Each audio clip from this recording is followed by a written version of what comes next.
प्रतिमा जी अमेठी से।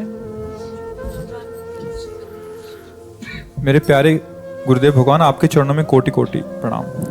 गुरुदेव, घर की परिस्थिति अनुकूल नहीं है, वहां का वातावरण का प्रभाव इस मन पर बहुत प्रभाव डालता है, जो नहीं करना चाहिए वो भी करवाता है। हे नाथ, हम कैसे भजन करें, कुछ समझ नहीं आता, बहुत पाप हो जाते हैं। हाँ, नाम रूपी बल हृदय में धारण करो। किसी के सहयोग की जरूरत नहीं, कुछ कहने की जरूरत नहीं, बस बात समझो। नाम रूपी बल हृदय में धारण करो, सब कुछ हो जाएगा। नाम महाबल। अगर नाम जप नहीं करोगे तो ना प्रार्थना से कुछ होने वाला है, ना किसी के सामने रोने से कुछ होने वाला है। ना नाम जब करती हूँ तो ऐसी मतलब कि ऐसा मतलब क्रोध आ जाता है, वो पूरा हट जाता है। वो क्रोध भी नष्ट हो जाएगा। कैसे हट जाए? राधा राधा राधा राधा राधा राधा राधा राधा राधा हटा दे कोई? कैसे हटाए? जो हमें पकड़ना वो हटा कैसे सकता है? नाम से बड़ा भगवान को भी नहीं रखा गया सामने। भगवान भी कहों कहाँ लग नाम बढ़ाई राम न। फिर क्रोध क्या चीज है? ये काम क्या चीज है? हम लोग बहुत बच्चे जैसे है ना, जैसे भेड़िया दूर से दरबारे तो हम डर जाते हैं। नहीं नहीं, हम कोई और नहीं, भगवान के अंश हैं। हम कोई साधारण नहीं। पहले आप अपने को समझो। ना आप स्त्री हो न पुरुष हो, पोशाक धारण की हो स्त्री पुरुष की। आप सिंह के बच्चे हो, दहाड़ना सीखो, भेड़िए की तरह मिमियाना नहीं। पक्की बात समझो। हमारी बात समझोगे तो आप चलोगे, नहीं तो बात समझ में नहीं आएगी। पहली बात समझो, आप न स्त्री हो न पुरुष हो, ये पोशाक है। सच्चिदानंद भगवान के तुम अंश हो, तुम्हारा स्वरूप भी सच्चिदानंद है। चलो ये बात नहीं समझते हो तो इतनी बात पकड़ लो, नाम पकड़ लो। नाम तुम्हारा ऐसा साथी है कि अंदर बाहर सब जगह चकाचक कर देगा। गोस्वामी जी कहते ना, राम नाम मणि दीप धरी, जी है देहरी द्वार, तुलसी भीतर बाहरो, जो चाहस उजियार।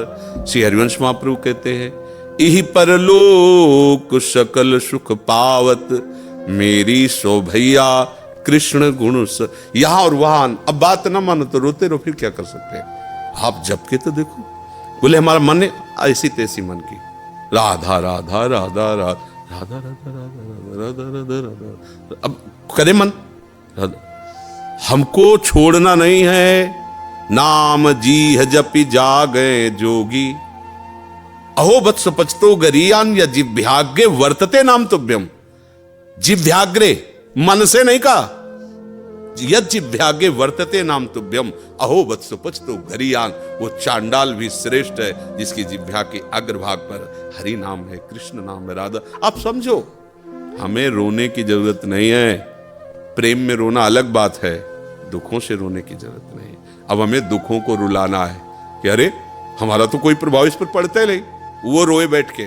अब हम ऐसे भजन करके ऐसी स्थिति प्राप्त करेंगे कि भारी भारी दुख विपत्तियां हमारे ऊपर आए और वो दुखी हो जाए कि इसके ऊपर कोई प्रभाव ही नहीं पड़ रहा है। जैसे हिरण्यकश्यप दुखी हो गया कि मरेगा कैसे प्रहलाद, मृत्यु दुखी हो रही कैसे मार पाऊं हरि गोद में। अरे समझो, हम लोग हरि के जन, बस हरि को भूल गए। अपने को स्त्री माना, पुरुष माना, पति माना, पुत्र माना, धनी माना, विद्वान माना, ये माना वो माना। ये सब काल के तमाचा में माना न माना बराबर हो जाएगा। ये तुम्हारी मान्यता, प्रभु का हूं ये मान्यता सच्ची है। और नाम जप करो, सब कुछ ठीक हो जाएगा। कोई जरूरत नहीं तुमको किसी के आगे रोने की। करके तो देखो। अब 4 दिन करो, इसके बाद आओ बोलो चेक नहीं आई, समस्या का समाधान नहीं। दीर्घ काल तक लगे। भगवान का नाम सत्य। एक किसान भी जब गेहूं बोता है, अगर रोज खोद के देखे कि अभी जगह है, बीज नष्ट हो जाएगा, उसको बो के ऐसे पाटा लगा दिया, ऊपर से प्लेन कर दिया, और 10-15 दिन के बाद देखा धीरे धीरे अंकुरण आ गया। अब उसी समय सोचे कि इसमें तो गेहूं नहीं लग रहा, चुप रहो, 3-4 महीना उसका और सेवन करो, बाली आएगी, पक जाएगा, गेहूं की राशि हो जाएगी। ऐसे ही अनेक जन्मों से दुराचार, नाना प्रकार के कुकर्म करते रहे हम। अगर न करते रहते तो भगवान मिल गए होते ना। अब पहले नाम वो सब स्टॉक खत्म करेगा, इसीलिए समय लगता है। नाम जप करते करते संचित जो हमारे अशुभ कर्म हैं उनको विध्वंस करेगा और नष्ट करेगा। अब कितने कोई पता तो है नहीं। 1-2 साल की कमाई तो जमा नहीं है, लाखों करोड़ों अरबों जन्म हो चुके, उन सब की कमाई स्टॉक में जमा है। और उसको भस्म करने का समय लगेगा। चुपचाप नाम जप करो। आगे जो अभी नए फसल है, इसमें भी हमसे बहुत गलतियां हो रही, इनको नाम सुधारेगा। अब बीच में जो उससे आ गया है प्रारब्ध हो, उनको भी नाम संभाल। बड़ा काम है नाम को, कोई छोटा मोटा काम थोड़ी।